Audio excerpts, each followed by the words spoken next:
I had been looking forward to this trip for months. A whole week alone in a remote cabin, deep in the woods, miles away from the nearest town. It sounded like the perfect escape from my routine, a chance to disconnect from everything and just enjoy the quiet. I had rented the place online from a private owner who assured me it was well-maintained and stocked with everything I would need. All I had to do was bring my own food and personal belongings. The drive out there took longer than expected.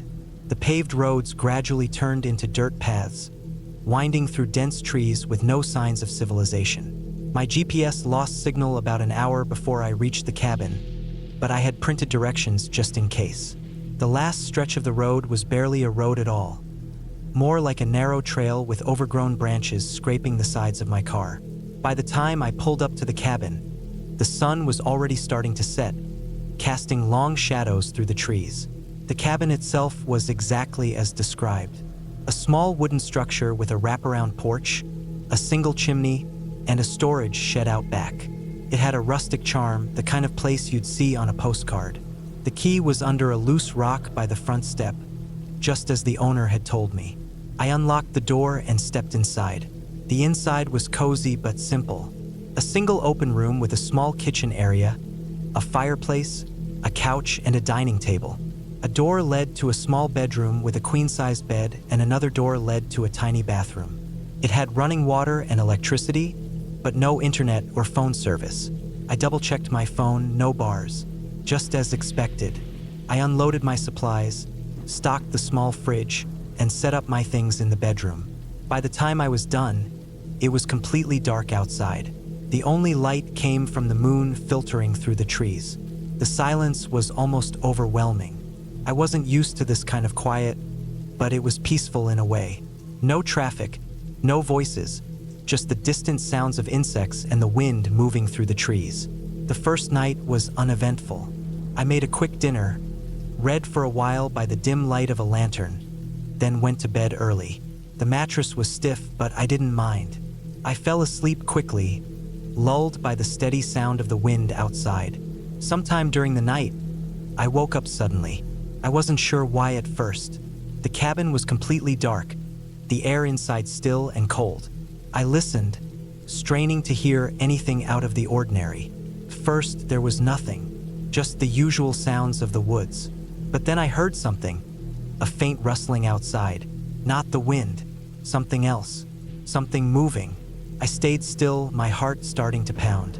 Could have been an animal, a deer maybe, or a raccoon rummaging near the cabin. I waited, listening. The sound came again, this time closer. It wasn't the quick, light steps of a small animal. It was slow, deliberate, like footsteps. I sat up in bed, my breath caught in my throat. I had locked the door before going to bed. I was sure of it. The cabin had no security system, just a simple wooden door with an old-fashioned bolt lock. I reached for my flashlight and turned it on, casting a beam of light around the room. Everything inside looked the same as before. I hesitated, then slid out of bed as quietly as I could. The floor creaked under my weight. I tiptoed to the window and pulled back the curtain just an inch. The porch was empty. The trees swayed in the wind, their branches casting long, twisted shadows on the ground. I didn't see anyone. After a few minutes, the noise stopped. I waited a little longer, but there was nothing but silence. I told myself it must have been an animal, or maybe my mind playing tricks on me in the darkness. Eventually, I climbed back into bed, leaving the flashlight beside me just in case. The next morning, I stepped outside to get some fresh air. The ground was damp with morning dew, and the air was crisp and cool. I walked around the cabin, stretching my legs, when I noticed something odd. In the dirt near the front porch, there were footprints, human footprints, leading from the woods to the edge of the cabin. A chill ran down my spine. I hadn't walked there. I had gone straight inside when I arrived. The footprints weren't mine. They were fresh. I looked around, scanning the trees. Nothing, just the endless stretch of forest. My stomach twisted. Someone had been here last night. Someone had been outside my cabin, walking around while I slept. I felt exposed, vulnerable. The cabin was isolated, miles from the nearest road. If someone was out here, they weren't just passing through. They had come here on purpose. I tried to shake off the unease, telling myself it could have been a hunter or a hiker who got lost. But deep down, I didn't believe that. For the rest of the day, I couldn't relax. Every little noise made me tense up. I kept looking over my shoulder, scanning the trees, expecting to see someone watching me. But there was never anyone there. That night, I locked the door and pushed a chair against it. I kept my flashlight and a knife from the kitchen beside me in bed. Sleep didn't come easily. Every creak of the cabin, every rustle outside made my pulse jump. Hours passed. Then, sometime in the early morning, I heard it again. Footsteps, slow, deliberate, moving around the cabin. I held my breath, gripping the knife so tightly my fingers ached. The footsteps stopped right outside the front door. Silence stretched on. Then, the doorknob rattled. I barely breathed. The lock held. The knob stopped moving. More silence. Then the footsteps retreated, moving away from the cabin, back into the woods. I stayed awake until the first light of dawn crept through the windows. When I finally got the nerve to go outside, the footprints were back, leading from the trees to the porch. But this time there was something else. Something small, left sitting on the wooden step. A single, rusted hunting knife. I packed my things in record time. I didn't care how much time I had left on my rental. I didn't care about losing my deposit. I threw everything into my car and sped down the dirt road, not stopping until I reached the main highway. I didn't look back. I didn't check my phone until I was miles away. When I finally got service again, I called the owner. My hands were shaking as I explained what happened. There was a long silence on the other end before he finally spoke. "You're not the first one to leave early." I hung up without another word. I never went back. I remember the exact moment I decided to book that cabin. It was late October, the days getting colder, the air carrying the scent of damp leaves and wood smoke. I needed a break, a real break, not a weekend off, not a quick drive to the mountains. I wanted to be alone, somewhere quiet, away from everything and everyone, just me and nature. I found a listing for a small, isolated cabin deep in the forest, about a 5-hour drive from where I lived. The photos showed a simple wooden structure, nestled between tall pines, with a narrow dirt path leading to a lake. The description was basic: no Wi-Fi, no cell service, no nearby towns. Just what I was looking for. I booked it for a week, packed my truck with supplies, and set off early in the morning. The drive was long, the roads winding through endless trees. The farther I went, the fewer cars I saw. Eventually, I turned onto a dirt road that led even deeper into the forest. It was rough, filled with potholes and scattered rocks, but my truck handled it fine. The trees closed in on both sides, their branches arching over the road, creating a tunnel of green and brown. The sun barely reached through. It felt like entering another world, one where time moved differently. After nearly an hour on that road, I reached the cabin. It looked just like the photos, small, weathered, with a stone chimney and a wraparound porch. A single wooden chair sat outside, facing the trees. The lake was visible in the distance, calm and still, reflecting the gray sky. There was no other sign of human life. No neighboring cabins, no distant houses, nothing. I unlocked the door and stepped inside. The interior was simple. A single room with a bed against the far wall, a fireplace, a tiny kitchen with an old gas stove, and a wooden table with 2 chairs. There was a bathroom, but no shower, just a sink and a toilet. The place smelled like old wood and dust. It was cold, too, colder than I expected. I set my bags down and started a fire in the fireplace, watching as the flames slowly filled the room with warmth. The first night was peaceful. I sat on the porch, drinking a beer, listening to the distant sound of the wind moving through the trees. I could hear the occasional rustling of animals in the underbrush, but nothing unusual. The silence was something I wasn't used to. No traffic, no city noise, just the sound of the forest breathing around me. Felt good. The second day, I explored a bit. The lake was about a 10-minute walk from the cabin, the trail narrow and covered in fallen leaves. The water was ice cold when I touched it, clear enough to see the smooth stones at the bottom. I followed the shoreline for a while, noticing how untouched everything looked. No signs of other people, no footprints, no boats, just wilderness. By the third night, the isolation started to feel different. Not bad exactly, just heavier. The silence that had been peaceful now felt thick, almost unnatural. I told myself it was just my mind playing tricks, that I wasn't used to this kind of quiet. I kept the fire burning longer that night, not because I was cold, but because it made me feel less alone. Then small things started happening. At first, I barely noticed them. A slight shift in the air, a feeling of being watched when I stepped outside. The kind of thing that makes the hair on the back of your neck stand up for no real reason. But then it got worse. One morning, I woke up to find the chair on the porch moved. It had been facing the trees when I arrived, but now it was turned slightly toward the cabin. I stared at it for a long time, trying to remember if I had moved it the night before.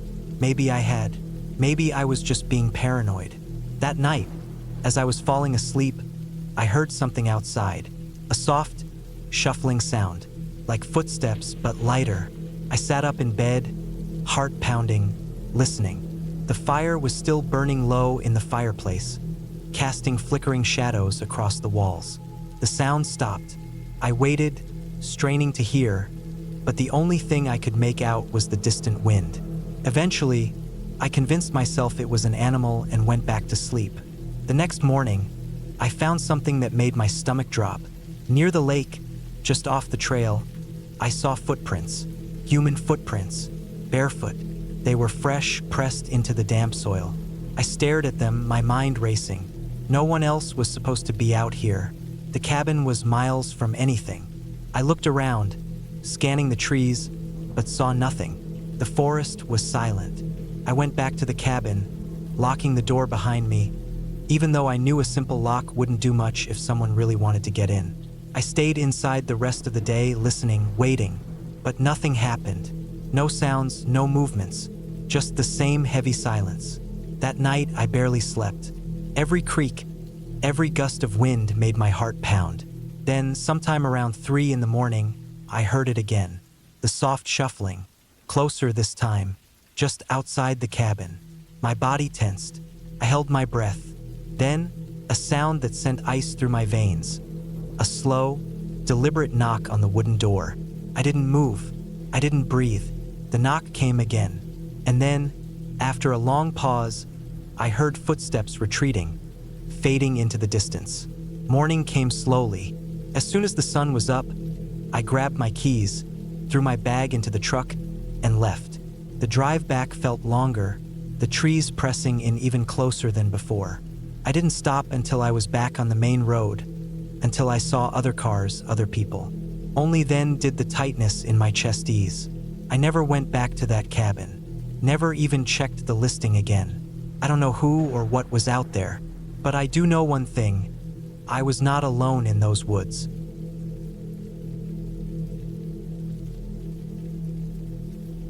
It was supposed to be a quiet weekend in the mountains. That was all I wanted. A break from work, from the noise of the city, from the never-ending emails and deadlines. I had rented a cabin deep in the woods, about a 2-hour drive from the nearest town. The online listing had described it as secluded, peaceful, and perfect for a solo retreat. That was exactly what I needed. The drive up was smooth at first. The highway stretched out before me, empty and silent except for the occasional truck passing by in the opposite lane. As I got closer to the mountains, the roads became narrower and windier. Tall trees lined both sides of the road, their bare branches forming a tunnel above me.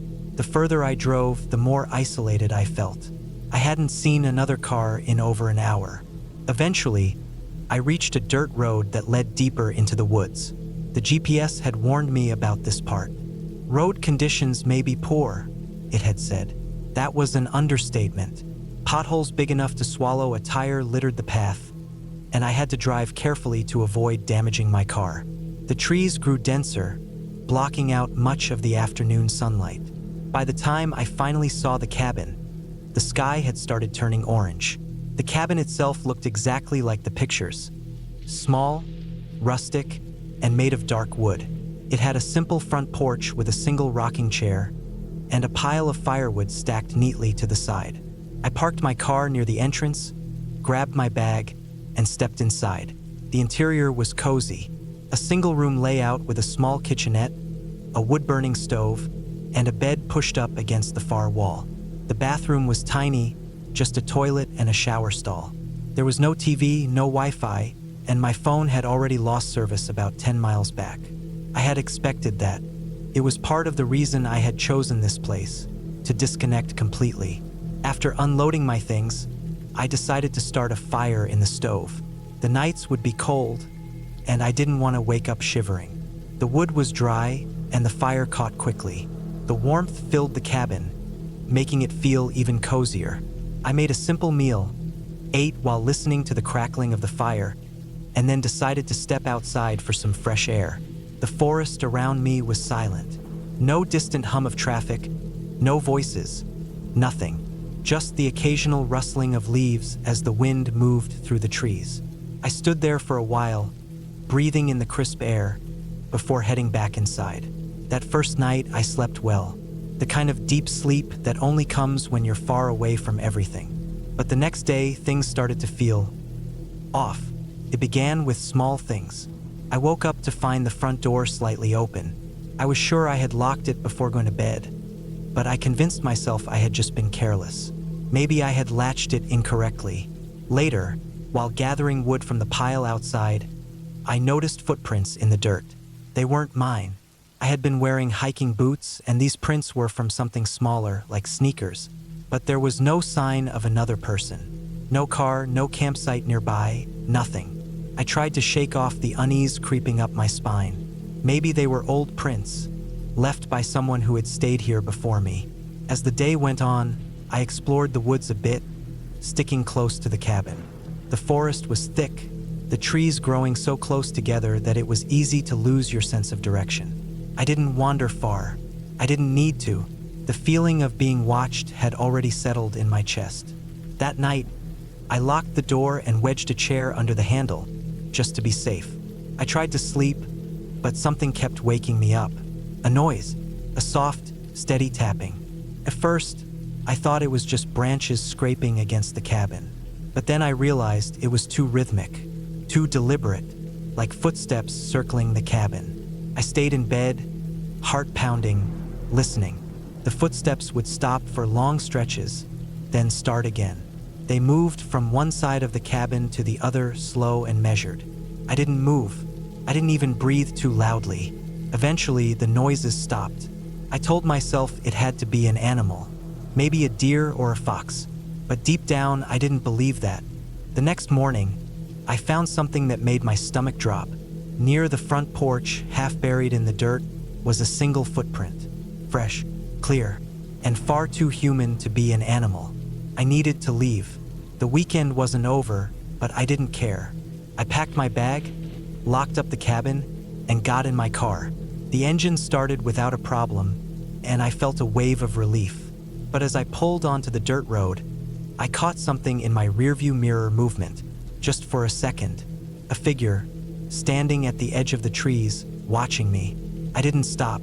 I didn't slow down. I drove until I reached the main road, and then I kept driving.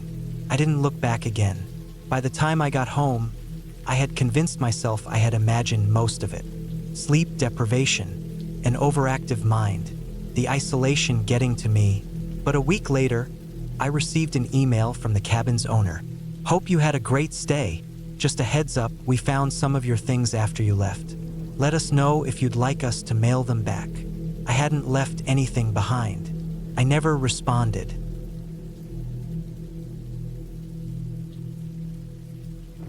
I had been looking forward to this trip for months. A week alone in a remote cabin deep in the mountains, away from work, city noise, and the never-ending distractions of modern life. I needed the break. I needed to clear my mind. When I found the listing online, it seemed perfect. Secluded, surrounded by dense forest, and far from any nearby town. It was exactly what I wanted. The drive up there took longer than expected. The further I went, the narrower the roads became. Asphalt turned to gravel and then to dirt. I passed a few scattered houses early on, but soon enough, there was nothing but towering trees and the occasional wooden sign pointing me in the right direction. My phone lost service about an hour before I arrived. That didn't bother me. In fact, I welcomed it. I had been hoping to disconnect from everything. When I finally pulled up to the cabin, the sun was just starting to set behind the trees.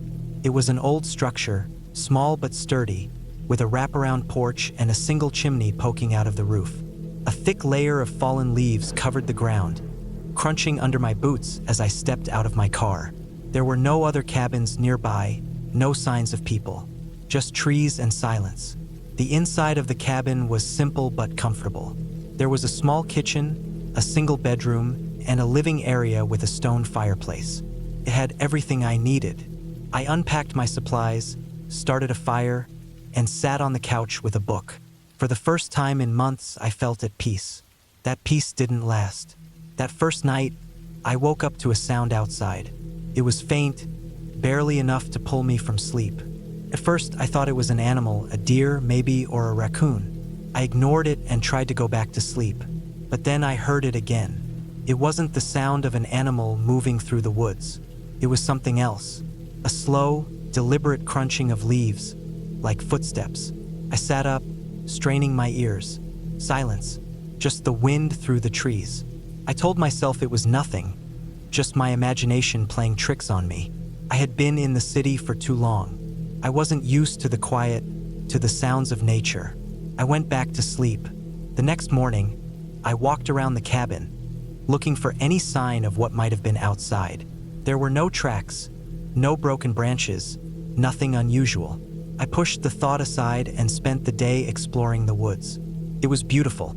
Tall pines stretching high above, sunlight filtering through the branches, the smell of earth and damp leaves in the air. I followed a small stream for a while, took some pictures, then headed back before the sun got too low. That night, I heard the footsteps again. This time, they were closer. I lay in bed, barely breathing, listening. The sound came from the side of the cabin, then moved around to the front. Slow, steady steps. Someone or something was walking around outside. My heart pounded. I reached for the flashlight on the nightstand, hesitated, then turned it on. The beam of light shook slightly as I pointed it toward the window. Nothing, just darkness and trees. I waited, listening. The footsteps stopped. I told myself it was just an animal again, trying to convince myself it was nothing. But deep down, I knew better. Something felt off. The next day, I searched the area around the cabin again. This time, I found something. Near the tree line, in the soft dirt, there were footprints. Human footprints, barefoot. The sight sent a chill down my spine. They weren't mine. They were fresh. Someone had been outside my cabin last night. I felt uneasy for the rest of the day. I tried to shake it off, but the thought lingered. Who would be wandering around out here in the middle of the night? The nearest town was miles away. There were no hiking trails nearby. There was no reason for anyone to be out here. That night, I didn't sleep. I sat in the living room, the fireplace crackling, the loaded gun I had brought for protection resting on the table beside me. I listened. Hours passed. The fire died down to embers. And then, just past midnight, I heard it again. Footsteps. This time, they didn't stop at the tree line. They came closer, closer. I held my breath. The steps moved to the porch.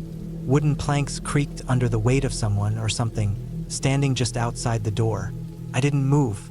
I barely breathed. I gripped the gun tighter, my pulse hammering in my ears. The doorknob rattled. I sprang to my feet, knocking over the chair. The sound must have startled whatever was outside because the footsteps retreated. Fast. I ran to the window, but by the time I got there, all I saw was darkness. The next morning, I packed my things. I didn't care about the trip anymore. I didn't care about clearing my mind or disconnecting from the world. I just wanted to leave. I threw my bag in the car, turned the key, and pressed the gas. The car didn't start. I tried again. Nothing. My stomach dropped. I popped the hood, but I wasn't a mechanic. I had no idea what was wrong. All I knew was that I was stranded. A deep sense of dread settled over me. I had no phone service, no way to call for help. The nearest road was miles away, and I had no idea which direction to walk. I was stuck. Then I saw it. Near the tree line, half hidden in the shadows, something moved. A figure, watching me. I didn't wait. I grabbed my bag, slung it over my shoulder, and started walking. Fast. I didn't look back. I walked until my legs ached, until my feet blistered, until the sun started to set. Then, just as I was about to collapse from exhaustion, I heard the faint hum of an engine, a truck, an old man behind the wheel. I stumbled onto the road, waving frantically. He stopped. He took one look at me and asked if I was okay. I told him everything. He didn't seem surprised. He just nodded and told me I was lucky. Lucky I had left when I did. Lucky I hadn't stayed another night. I never went back to that cabin. I never found out who or what had been watching me, and I never wanted to. Some places, I think, aren't meant to be lived in. Some places, no matter how beautiful, should be left alone. It had been years since I took time away from everything. The city, the noise, the constant pressure of life pulling me in every direction. When I saw the listing for an isolated cabin deep in the woods, I booked it without a second thought. A week alone, away from everything, sounded like exactly what I needed.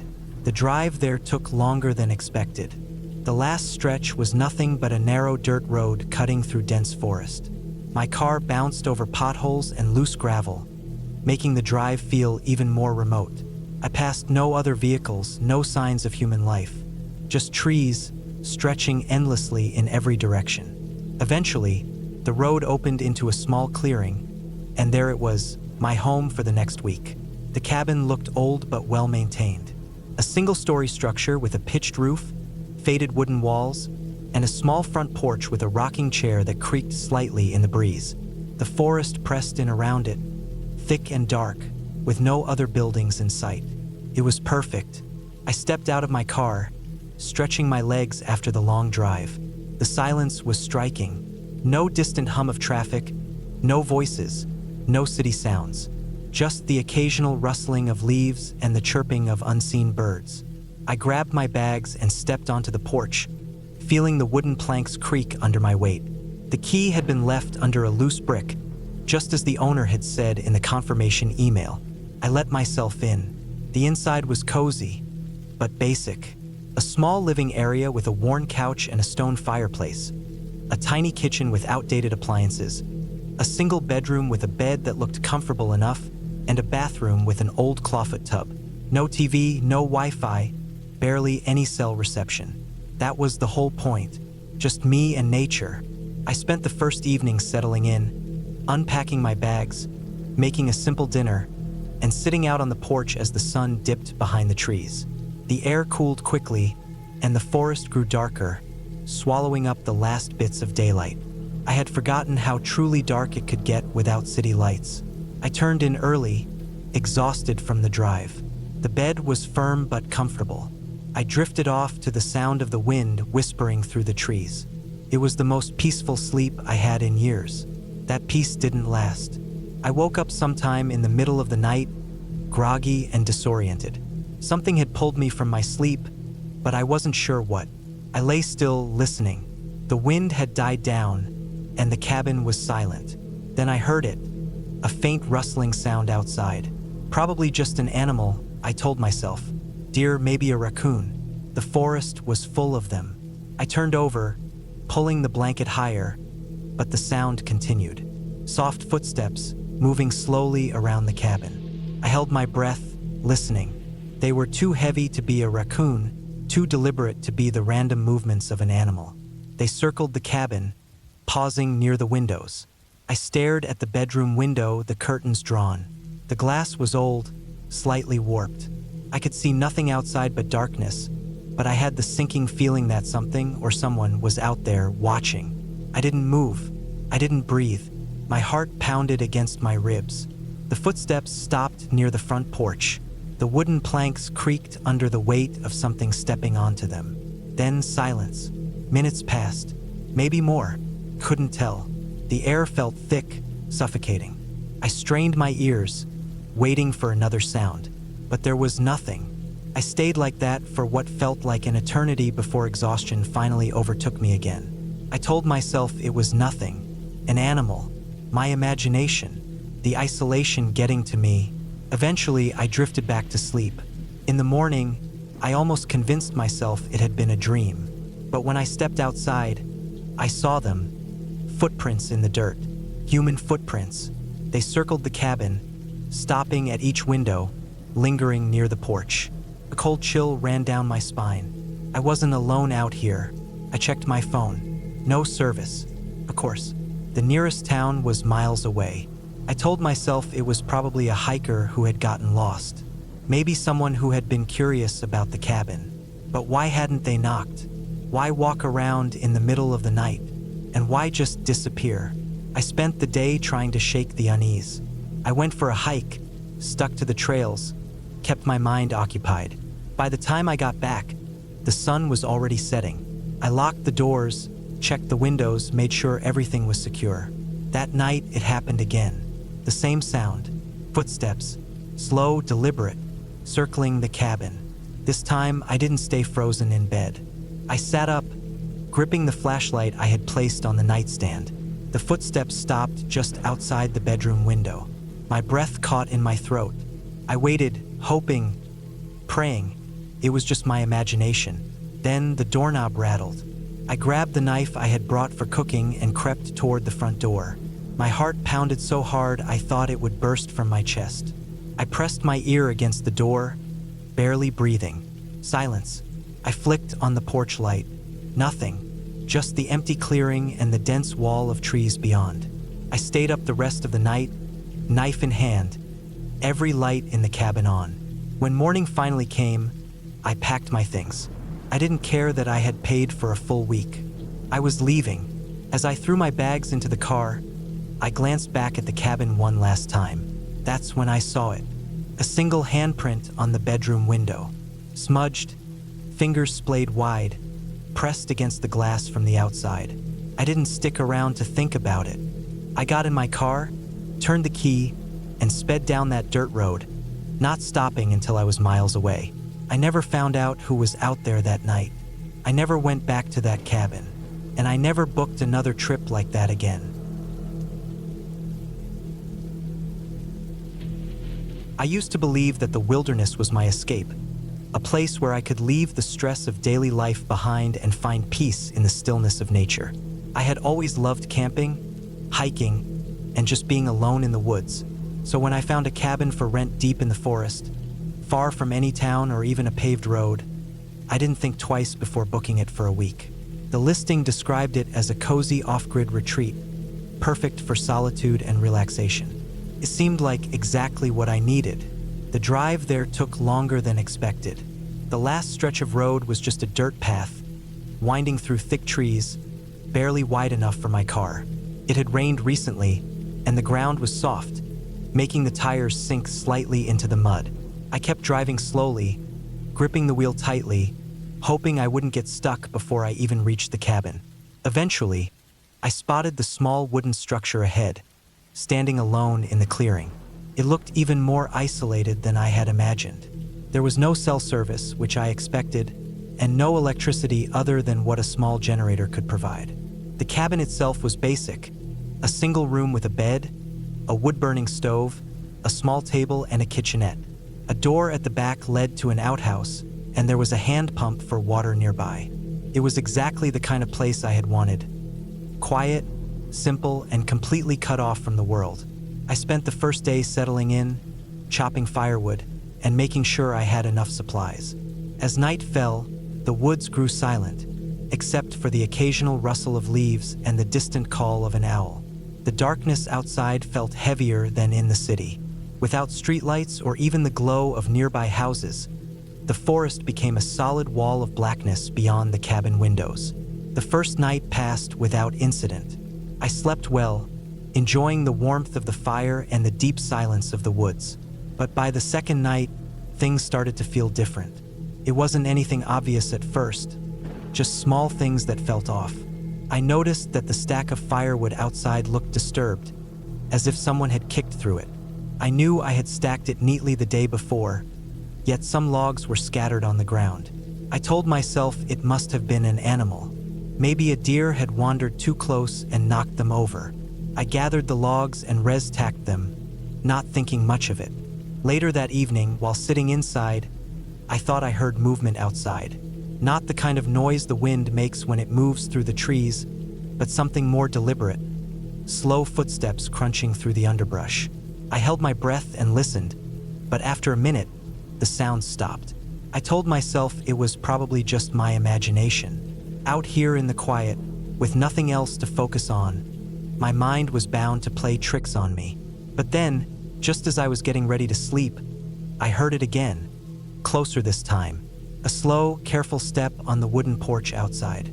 My stomach tightened. I reached for the small flashlight on the nightstand and clicked it on, shining the beam towards the front door.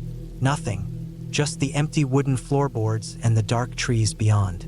I stayed still for a long time, listening. The silence stretched on. Eventually, I convinced myself that it had been some small animal, maybe a raccoon. I locked the door and forced myself to sleep.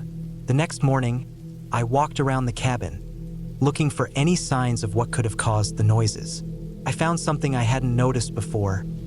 Faint footprints in the damp ground near the porch. They weren't mine. They were too small for boots, but too large for any animal I could think of. They led from the trees to the cabin, then back again. I told myself someone might have passed by. Maybe another camper or a hunter, though I hadn't seen any signs of other people since I arrived. Still, the thought of someone walking up to my cabin in the middle of the night unsettled me. That night, I locked the door again, checked the windows, and kept the flashlight close. I lay in bed, listening. At first, everything was quiet, just the usual sounds of the forest. But then, just past midnight, I heard the footsteps again. This time, they didn't stop at the porch. They moved around the cabin, slow and deliberate. A soft scraping noise against the wooden walls, as if someone was running a hand along them. My heart pounded.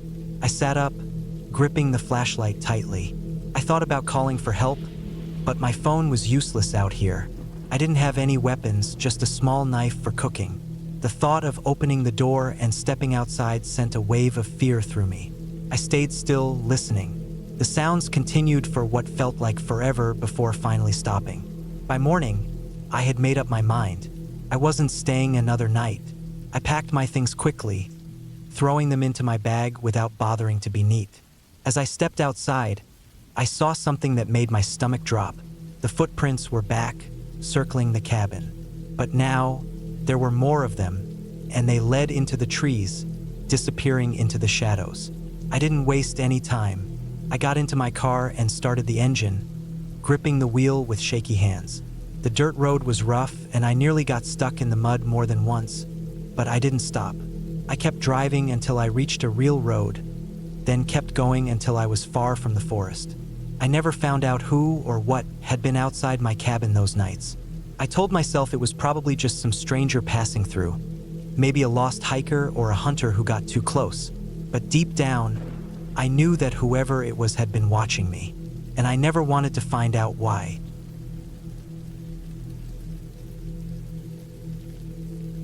I was looking for some time away from the noise of the city, and the idea of a cabin deep in the woods seemed perfect. I found a place through an old coworker who had mentioned it to me months ago. A small wooden cabin far from any towns, surrounded by miles of thick forest. It was remote, exactly what I wanted. No neighbors, no cars passing by, no sounds except for nature. The isolation sounded peaceful. I packed enough supplies for a week: food, water, firewood, a first aid kit, a hunting knife, and some basic survival gear. I knew how to take care of myself outdoors, at least at a basic level. The drive took nearly 4 hours, most of it on poorly maintained dirt roads. The last stretch was barely a road at all, just a narrow path carved through the trees. My truck's tires kicked up dust as I slowly navigated the uneven ground, branches scraping the sides. When I finally arrived, the cabin was exactly as described, small, old, but sturdy. A simple structure made of weathered wood with a pitched roof and a front porch. The windows had shutters and the door was solid. Inside, it was just as basic. A single room with a bed against one wall, a wood stove in the corner, and a small kitchen area. There was no electricity, no running water, but that was part of the appeal. A hand pump outside provided fresh water from a well, and a small outhouse stood about 20 yards away behind the cabin. The first night was calm. I sat on the porch as the sun dipped below the trees, listening to the distant sounds of birds and the rustling of leaves in the breeze. The only unnatural sound was the occasional creak of the old wooden steps beneath me. It was peaceful, exactly what I had hoped for. As darkness settled, I lit a lantern inside and read for a while before lying down to sleep. I woke up in the middle of the night, unsure why at first. The room was silent except for the faint crackling of the fire in the stove. Then I heard it, a sound outside. It wasn't an animal moving through the leaves. It was deliberate, slow, almost careful. Footsteps. I lay still, listening. The steps continued for a moment, then stopped near the porch. I reached for the knife beside my bed and stayed quiet, heart pounding. After a long silence, the steps retreated, fading into the woods. The next morning, I searched the area but found nothing unusual. Maybe I had imagined it, my mind playing tricks on me in the unfamiliar silence of the wilderness. Still, I felt uneasy. I spent the day exploring a little, walking through the trees, following a small stream that ran nearby. There were no signs of other people, no old campsites, no trash, no trails other than faint animal paths. That night, I secured the door with a heavy wooden bar and kept my knife close again. I didn't sleep well, waking at every small noise. Around midnight, the footsteps returned. This time, they came closer, moving around the cabin. Slow, deliberate steps circling the structure. I held my breath, gripping the knife, straining to hear any other sound. Then, a soft scraping noise near the window. Not tapping, not knocking, scraping, like something dragged along the wood. I stayed completely still. After what felt like an eternity, the sound stopped again, and the night was silent. At dawn, I checked the ground outside. There were tracks, not boots, but bare feet, the prints slightly distorted in the damp earth. They circled the cabin and stopped near the window. The idea of someone walking barefoot out here, in the middle of nowhere, unsettled me more than I wanted to admit. I thought about leaving, but I convinced myself it was nothing, maybe just some hermit living off the grid. I wasn't about to be scared off by some weirdo wandering around at night. I had my knife, I had my truck, and I had my own stubbornness. I decided to stay. The third night was worse. The footsteps came earlier, just after sundown. This time, they didn't stop at the window. They came to the door. A slow, deliberate press against the wood, a weight shifting as if someone was leaning against it. Then a soft, careful rattle of the doorknob. I sat up, knife in hand, listening. The door didn't open, but the sound lingered for minutes. Then silence. I didn't move. I barely breathed. Eventually, I must have drifted into a light sleep because I woke up to a faint creak. My eyes snapped open. The lantern had burned out, leaving only the weak glow of the embers in the stove. In the dim light, I could just make out a shape, a silhouette standing just inside the doorway. The door was open. I shot up, grabbing my knife, but by the time I reached the doorway, whoever had been there was gone. The cold air rushed in, and I could see the faint outline of more footprints leading away into the trees. I slammed the door shut, barred it, and stayed awake until morning. That was enough. I packed my things as soon as the sun rose. When I stepped outside to load my truck, something caught my eye near the tree line. A figure stood there, half hidden by the branches.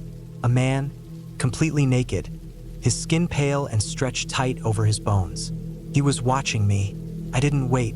I threw my gear into the truck, jumped in, and started the engine. As I backed up, he took a slow step forward. Then another. I didn't give him a chance to get any closer. I tore down the dirt road, the cabin vanishing behind me in the trees. I never found out who he was or what he wanted. I don't think I ever will. But I do know one thing. I'll never go back.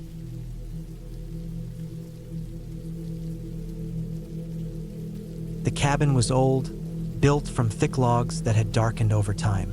It sat in the middle of a dense forest, far from any town or paved road. I found it through an online listing, a cheap rental for a week, promising complete isolation. That was exactly what I wanted. I packed everything I needed: food, water, a flashlight, extra batteries, and a first aid kit. The drive out there took longer than I expected. The paved roads turned into dirt paths, and eventually, I was following a narrow trail barely wide enough for my car. Tall trees loomed on both sides, their branches weaving together overhead. Sunlight barely touched the ground. The further I went, the more I felt like I was driving into another world, one where no one could find me if something went wrong. The cabin itself was smaller than it looked in the pictures. It had a single room with a bed, a wood-burning stove, and a small kitchenette with an old propane tank. There was a bathroom, but the water only ran cold, and the toilet flushed with a weak gurgle. There was no electricity. The only light at night would come from my lanterns and the firewood stacked against the wall. I didn't mind. That was part of the experience. I set up my things, checked the locks on the doors and windows, and settled in. The first night was uneventful. I listened to the sounds of the forest, branches shifting, leaves rustling, the occasional snap of a twig. At one point, I thought I heard something larger moving in the underbrush, but it could have been a deer. I told myself it was a deer. The second night, things changed. I was lying in bed, staring at the ceiling, when I heard it. Footsteps, not the light, skittering sounds of animals. Heavy, deliberate steps moving through the leaves outside.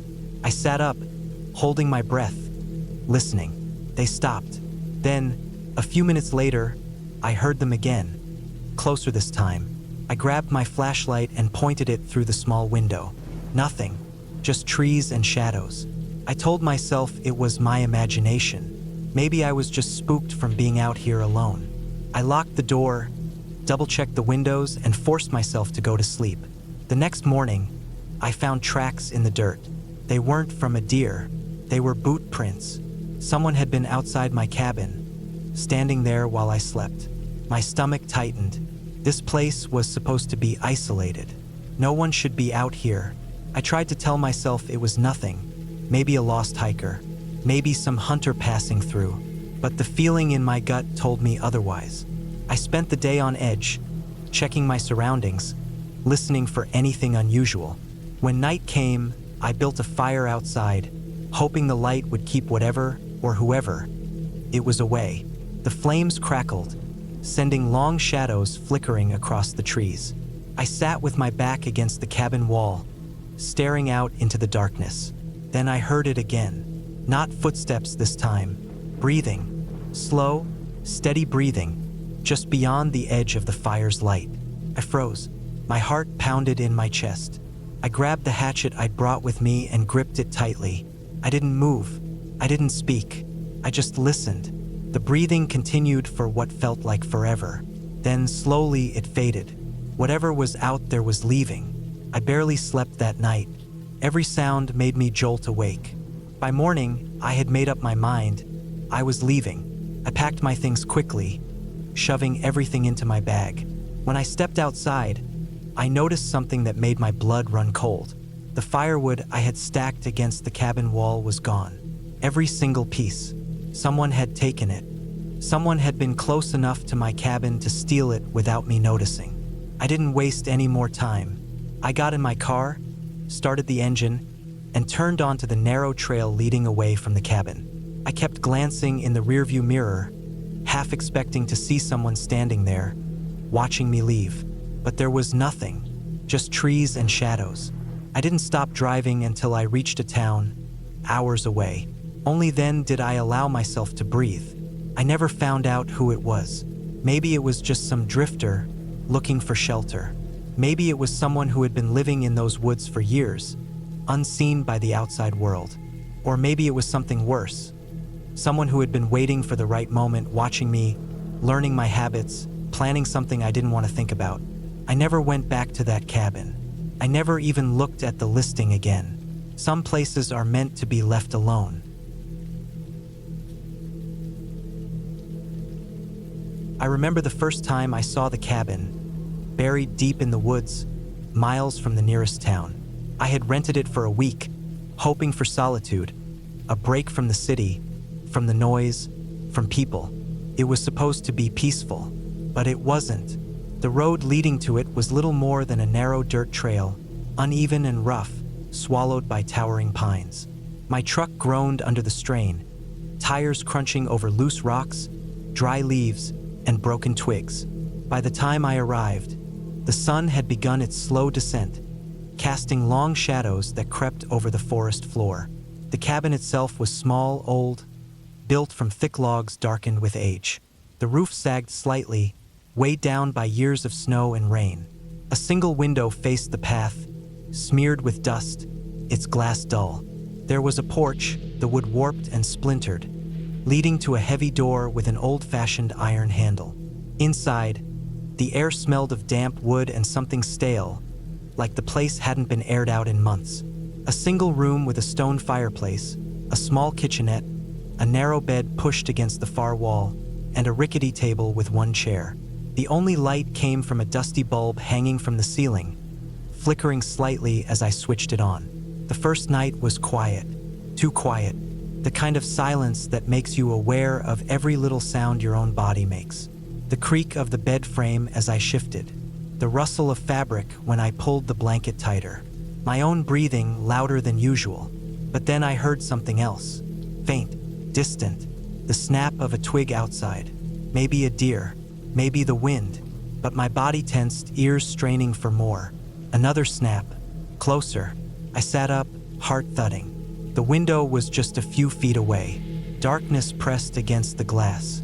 The trees swayed slightly in the wind, their branches shifting like skeletal fingers. I stared, waiting, expecting something to move, to step into view. Nothing did. Eventually, I forced myself to lie back down, convincing myself it was just the woods, just the sounds of nature. But sleep came slowly, and when it did, it was restless. The next morning, I stepped outside, stretching, filling my lungs with crisp, pine-scented air. The ground was damp, leaves slick beneath my boots. I glanced around, looking for signs of an animal. Tracks, scat, something to explain what I had heard the night before. Instead, I found footprints, human, leading from the tree line, stopping just a few feet from my window. My stomach tightened. The prints were fresh, pressed deep into the soft earth. I knelt, tracing them with my fingers, barefoot, the toes slightly spread, the arch shallow. Someone had been standing there, watching. A chill ran through me, despite the warmth of the rising sun. I scanned the forest, searching for movement, for anything out of place. Nothing. I should have packed up right then. Should have gotten into my truck and driven back to town. But I didn't. I told myself it could have been a lost hiker, camper, someone passing through. Harmless. I went back inside, locking the door behind me. The day passed uneventfully. I read, cooked, chopped some wood for the fireplace. But the unease lingered. Every so often, I found myself glancing at the window, at the tree line beyond. Night came too quickly.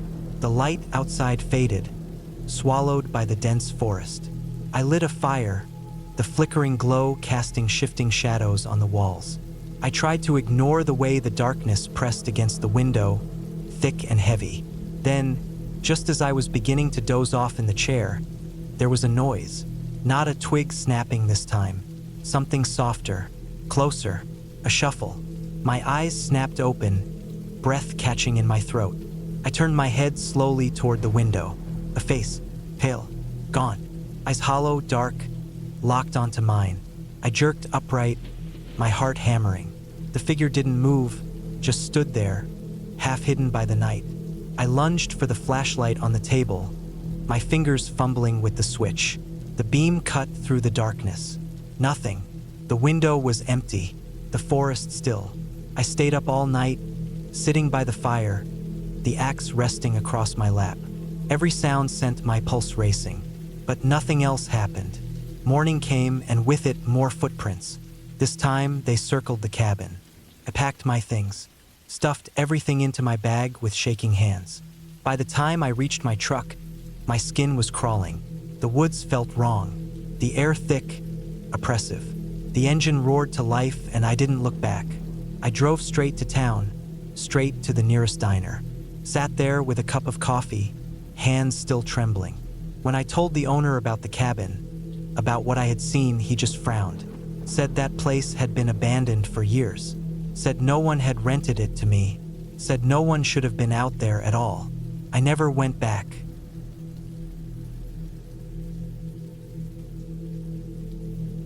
I don't know why I thought it was a good idea to rent a cabin in the middle of nowhere, alone. Maybe it was the stress of city life, the constant noise, the feeling of being trapped in a routine. I just wanted silence, a break from it all. I found the place online, a small cabin deep in the woods, far from any town. The pictures showed a simple but comfortable space.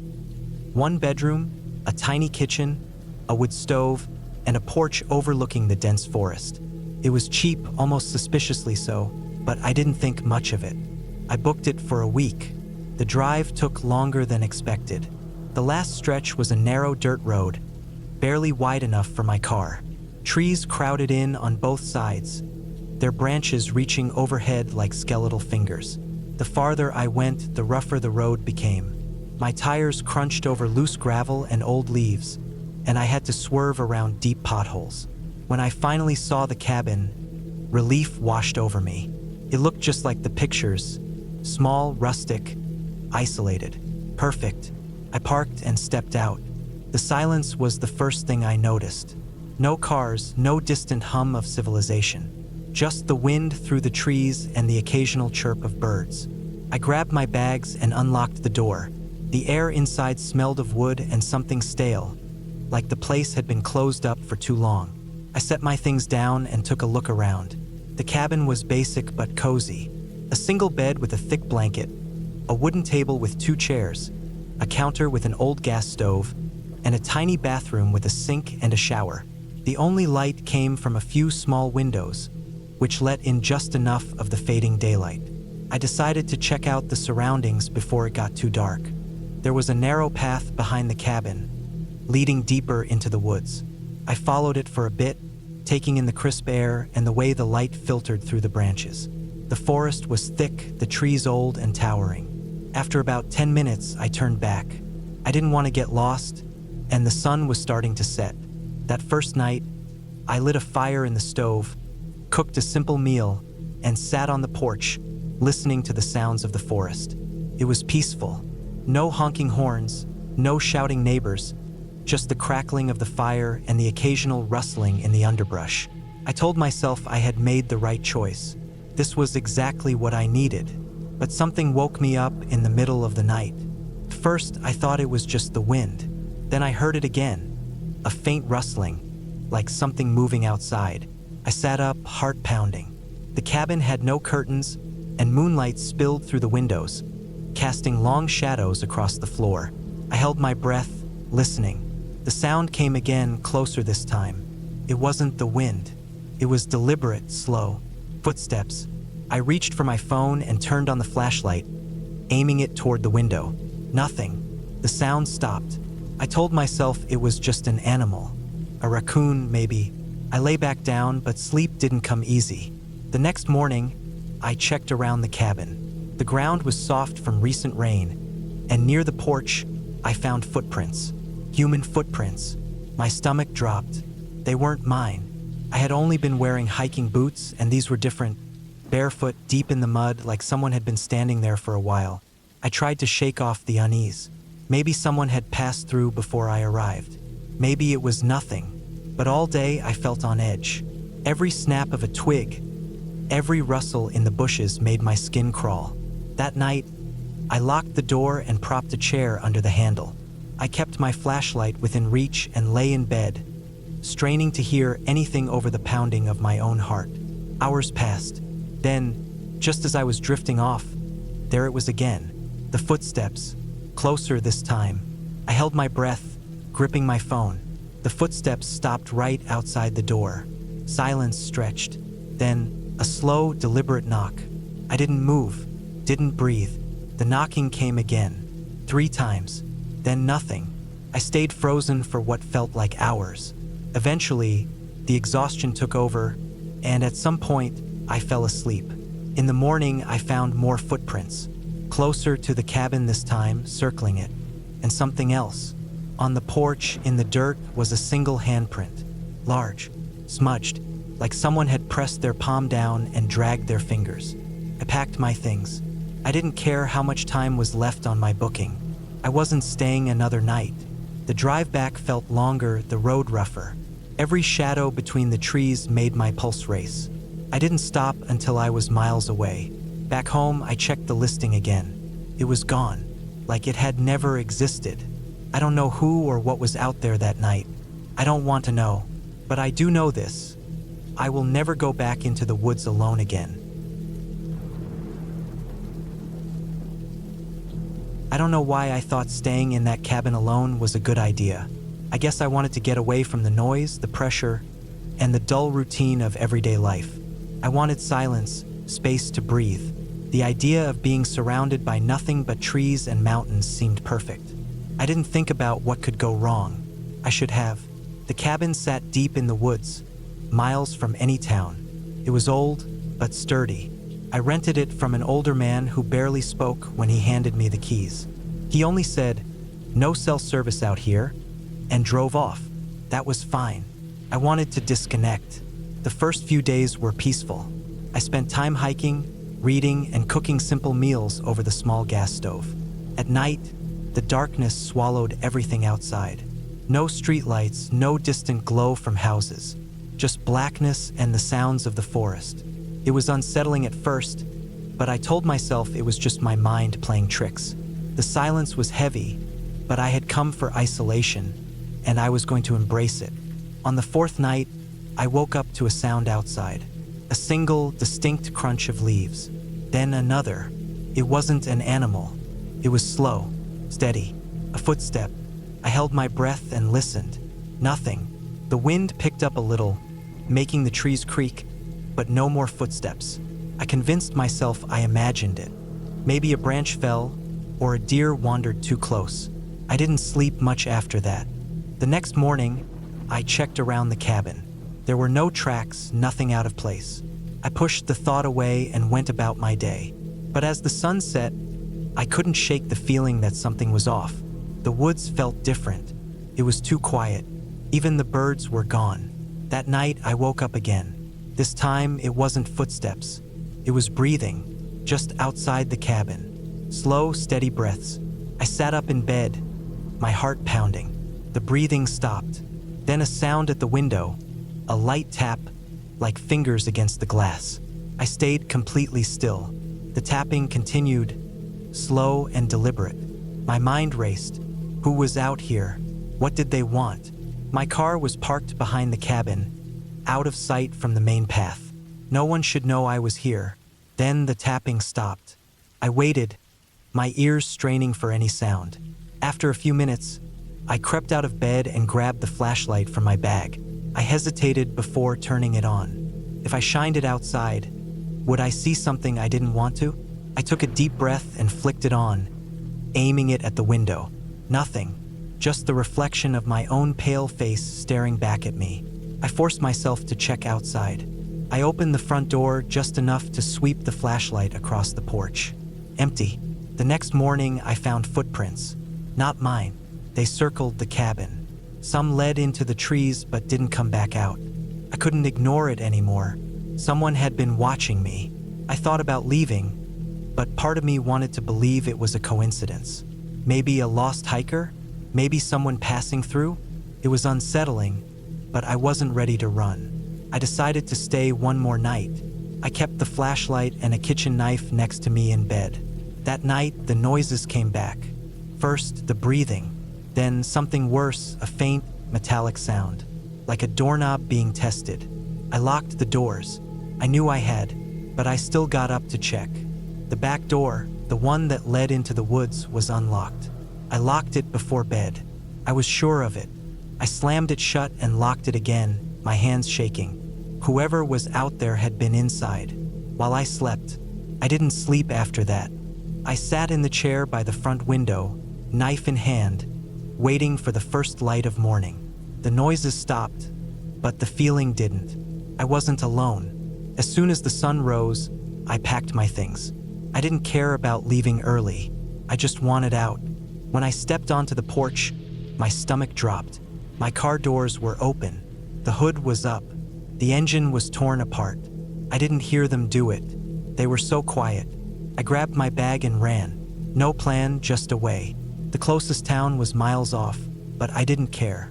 I ran until my lungs burned, then walked until my legs gave out. Hours passed before I found a road. A truck stopped for me. I must have looked half dead because the driver didn't ask questions. I didn't explain. I just asked him to take me anywhere far from there. I never went back for my car. Never told anyone what happened. I don't want to know who was out there. I don't want to know what would have happened if I had stayed another night. All I know is this: somewhere in those woods, someone was waiting, and they weren't planning to let me leave.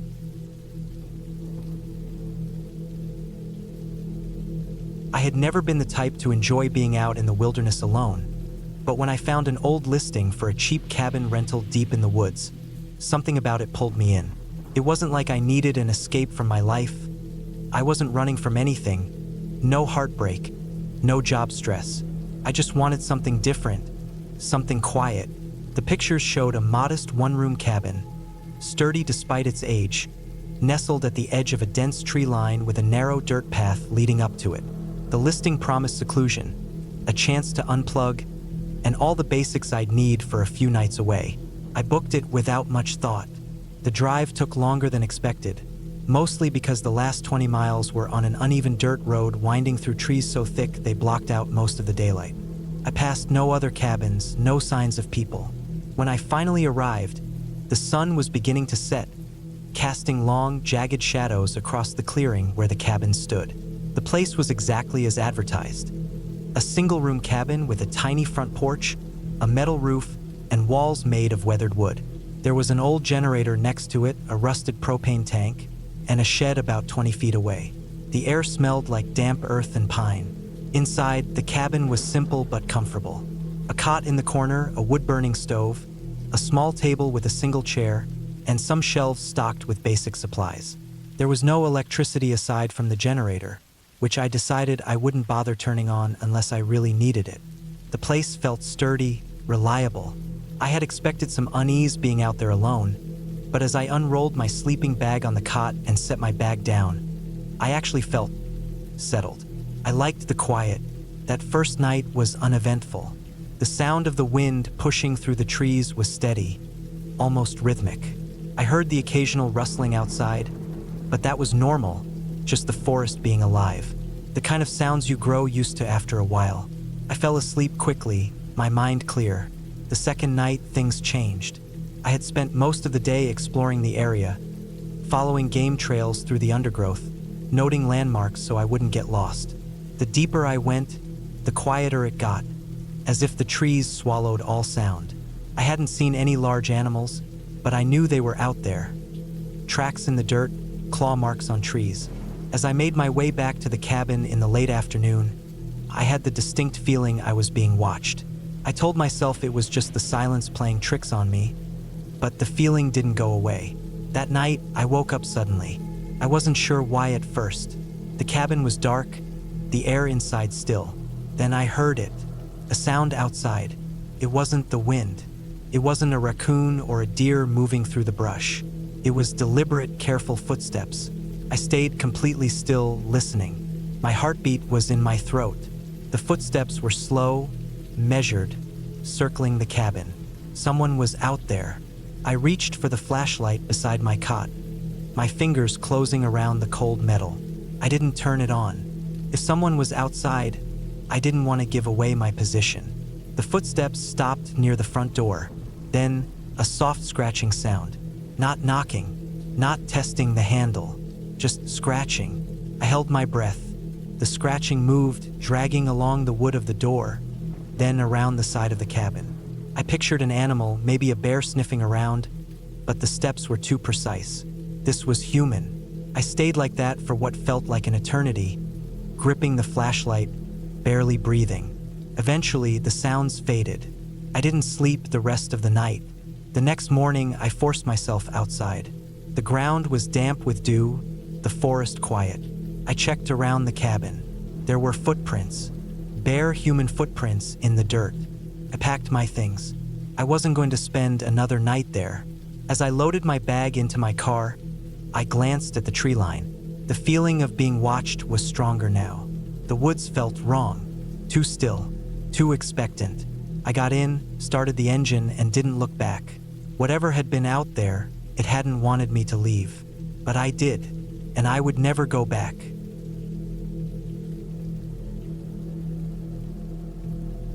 I pulled off the highway just as the sun dipped behind the mountains, spilling a red-orange glow across the sky. My truck rumbled along the narrow dirt road, dust kicking up behind me, curling in the side mirror.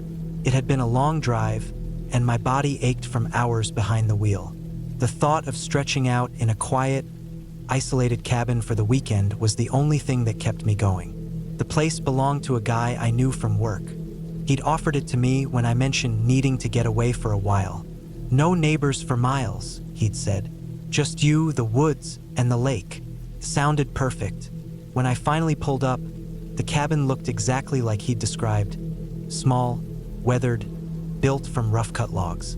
The windows reflected the fading daylight, and a simple wooden porch wrapped around the front. I killed the engine and climbed out, stretching, my muscles tight from the drive. The silence was immediate and complete. No traffic noise, no voices, just the occasional rustling of leaves in the evening breeze. I took a deep breath, filling my lungs with the crisp mountain air. It smelled like pine, damp earth, and the lingering chill of the coming night. I unlocked the cabin door and stepped inside. It was simple, a single room with a kitchen on one side, a fireplace on the other, and a narrow hallway leading to what I assumed was the bedroom and bathroom. Wooden beams stretched across the ceiling, and the walls were lined with shelves holding random camping gear and books. It smelled musty but not unpleasant, just the scent of old wood and disuse. I flicked on the lights. Nothing happened. Right? Generator. I muttered to myself. I remembered him mentioning it before I left. Stepping back outside, I circled around to the back of the cabin. The generator sat beneath a small overhang, a red metal beast with a pull cord. I yanked it hard, and after a couple of sputters, it roared to life. The cabin windows glowed with warm yellow light, and a faint hum filled the air. Inside, I unpacked quickly. Just a duffel bag with some clothes, a few cans of food, and a hunting knife I always carried when out in the woods. I didn't plan on doing much, just reading, maybe some fishing, sleeping without the noise of the city gnawing at my brain. I heated a can of soup on the small gas stove, eating straight from the pot.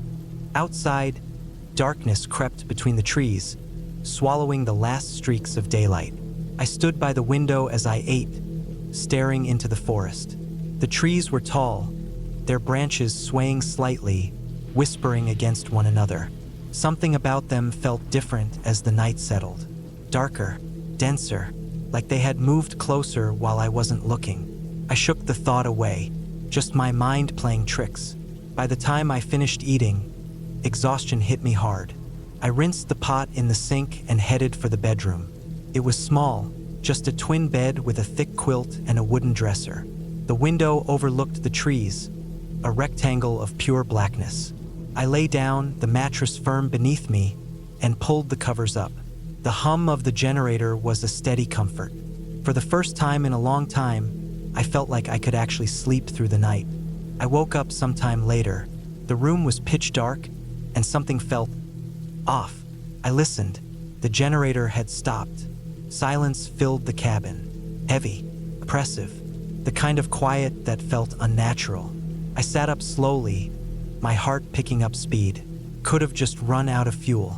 Maybe I had miscalculated how much gas was left. That made sense. But still, something about the way the silence wrapped around me, thick and absolute, sent a ripple of unease through my gut. I swung my legs over the side of the bed and stood, moving carefully in the dark. My hand found the flashlight on the nightstand, and I clicked it on. The beam cut through the blackness, illuminating the rough wooden floor, the dresser, the doorway. Everything looked normal, but I couldn't shake the feeling that something was wrong. I moved toward the front door, stepping lightly. When I reached it, I hesitated before unlocking it. My fingers rested on the handle for a long moment. My instincts told me not to open it, but I had to check the generator. Slowly, I turned the knob and eased the door open. Cold night air rushed in. The forest stood in silence, trees looming like sentinels. I stepped onto the porch, the flashlight trembling slightly in my grip. Something crunched to my left. I froze. The sound was small, like a footstep pressing into dead leaves. My breath hitched, and I swung the flashlight in the direction of the noise. The beam landed on empty ground, just trees and shadows. I stayed still, listening. Nothing. I forced myself to keep moving, stepping carefully off the porch. The generator was around the back. Every step felt too loud, my heartbeat drumming in my ears. When I reached the generator, I crouched beside it and checked the gas. Still half full. That wasn't right. I pressed my lips together, scanning the machine. The pull cord dangled loosely. I reached for it, but my fingers hesitated just before making contact. Something had turned it off. A shiver ran down my spine. I wasn't alone. I shot up, flashlight darting over the trees. The darkness felt thicker now, as if it were pressing against the edge of the light, waiting for it to falter. I turned and rushed back to the cabin, locking the door behind me. My breathing was quick, shallow. My ears strained for any sound outside. A minute passed, then another, and then the soft sound of footsteps on the porch. Deliberate, slow. They stopped just outside the door. I gripped my hunting knife, holding my breath. The doorknob rattled. My heart slammed against my ribs. I tightened my grip, willing myself not to make a sound. The knob rattled again, harder, and then silence. I stayed there for what felt like hours, knife in hand, barely breathing. Eventually, the first light of dawn crept through the window. When I finally worked up the nerve to open the door, there were footprints on the porch. Bare footprints, leading back into the trees.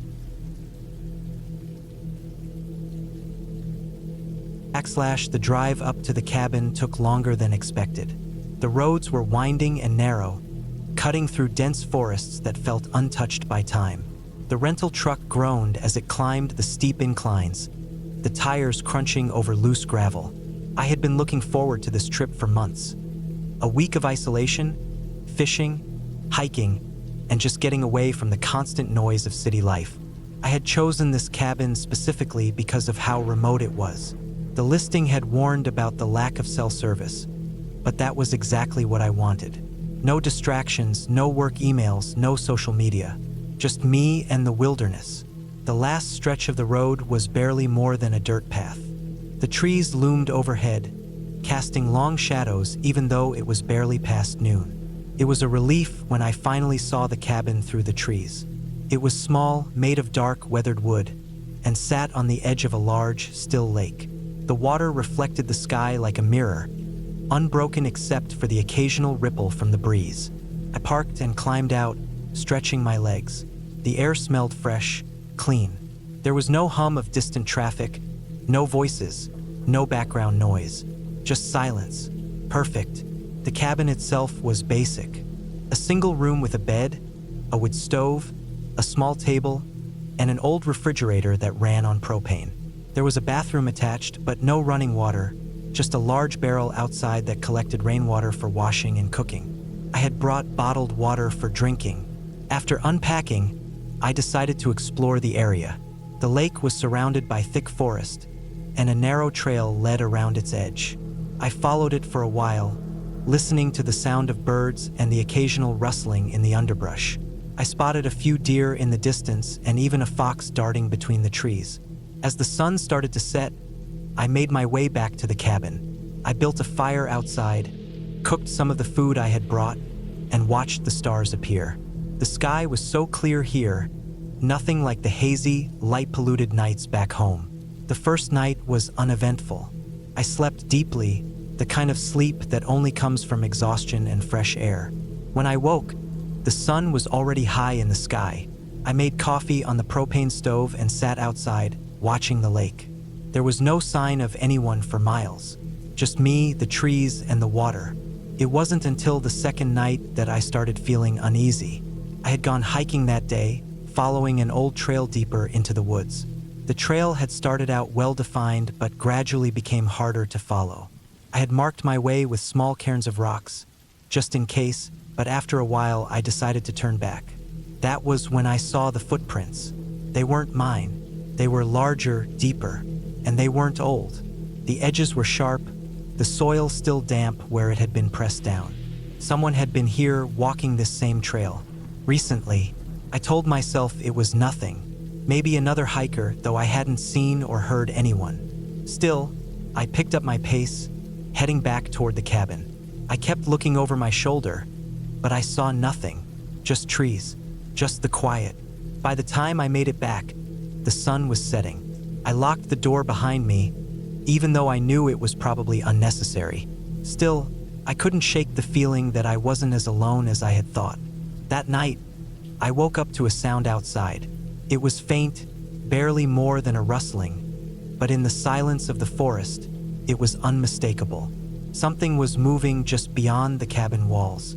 I lay still, listening. My heart was pounding. Then I heard it again. Footsteps, slow, deliberate.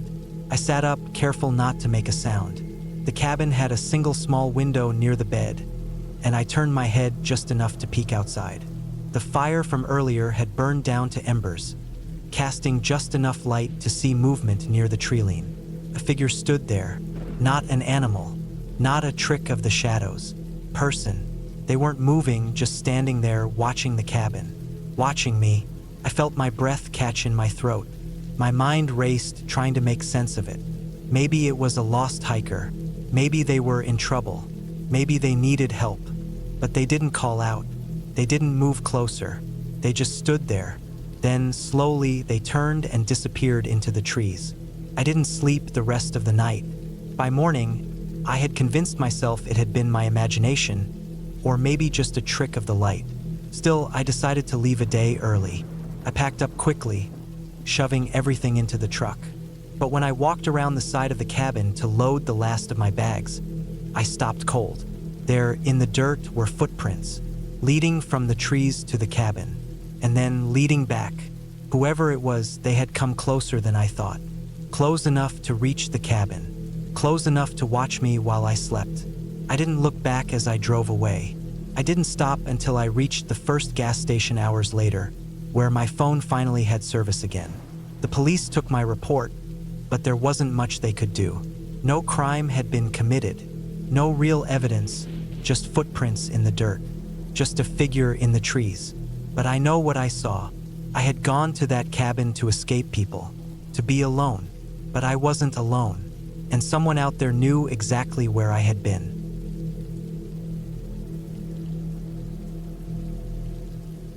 I had been looking forward to this trip for weeks.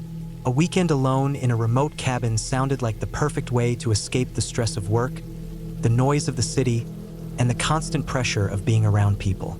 I rented the place through an old listing I found online, buried deep in a forum for outdoorsmen.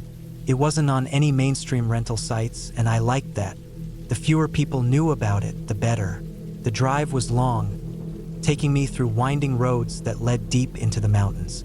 The last stretch was barely a road at all, just a narrow dirt path with deep grooves from years of rain and erosion. The trees loomed taller the further I went, their thick branches casting heavy shadows over the road. It felt like I was driving into a place untouched by time. The cabin was exactly what I wanted.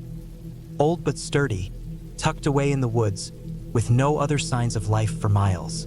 It had a single room with a loft for sleeping, a small kitchen, and a wood stove for heat. No electricity, no running water, just solitude. I parked my truck beside it, grabbed my bag, and stepped out into the cold air. The silence was almost overwhelming. No distant hum of traffic, no voices, just the sound of the wind moving through the trees and the occasional snap of a branch somewhere in the forest. I unpacked quickly, setting my food in the kitchen area and gathering some wood for the stove. The sun was already dipping low in the sky, and I didn't want to be stumbling around in the dark looking for firewood. The air had a sharp bite to it, the kind that hinted at the first real frost of the season. I started a fire in the stove, the warmth spreading through the cabin almost instantly. After a simple meal, I sat on the porch, taking in the vast emptiness around me. The stars were brighter than I had ever seen them, scattered across the sky in a way that almost didn't seem real. But as peaceful as it was, there was an undercurrent of unease. Maybe it was just the unfamiliarity of being truly alone. The mind plays tricks in the silence, making every crack of a branch or distant rustle feel like something watching. I ignored it and went inside, locking the door behind me out of habit. I knew there was no one out here, but locking the door made me feel better. The loft was small, just big enough for a mattress and a couple of storage boxes left by previous renters. I climbed into my sleeping bag, listening to the fire crackle below. At some point, I drifted off. A noise woke me up. I lay still, heart pounding, listening. It had been faint, but enough to pull me from sleep. A soft, dragging sound outside. Stopped, then started again. Something moving through the leaves, slow and deliberate. I told myself it was an animal, a deer maybe or a raccoon, but it didn't sound like an animal. It sounded too steady, too controlled. I reached for my flashlight, careful not to make a sound, and aimed it toward the window. The glass was fogged from the warmth inside, and I wiped it with my sleeve. The beam cut through the darkness, revealing nothing but trees and the faint outline of my truck. Still, the feeling didn't leave me. I stayed awake for hours listening, waiting, but nothing happened. Eventually, exhaustion won, and I fell asleep again. The next morning, I found tracks outside. Not boot prints, but drag marks, like something had been pulled through the dirt. They led from the edge of the trees to just outside the cabin's porch, then back into the woods. I stared at them for a long time, trying to make sense of what I was seeing. Maybe an injured animal. That was the logical answer, but something about it felt off. The tracks were too long, too even. It looked more like something heavy had been dragged, not something crawling. I spent the day hiking, trying to shake off the unease. The forest was beautiful in the daylight, but the feeling lingered. I couldn't stop thinking about the tracks.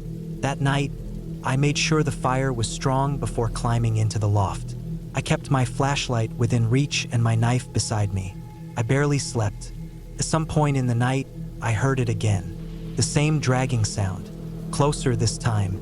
I forced myself to stay still, breathing as quietly as possible. The sound stopped just outside the door. Then, slowly, the handle turned. I gripped my knife, every muscle in my body tense. The door was locked. It would hold. Minutes passed. Then the sound started again, moving away this time. I waited until dawn before climbing down and checking the door. The lock was still in place, but there were fresh marks on the wood, long and deep, as if someone had scraped a blade across it. I packed my things immediately. I didn't care how far I had to drive in the dark. I wasn't staying another night. I loaded up my truck and took one last look at the cabin before leaving. As I turned onto the dirt road, I saw something in my mirror, a figure standing at the tree line, just far enough away that I couldn't make out any details. Just watching. I didn't stop. I didn't look back again. I drove until I reached the nearest town, then booked a motel for the night. The next morning, I called the number from the old forum listing, wanting to warn whoever was renting the place out. The number had been disconnected. I never found the listing again.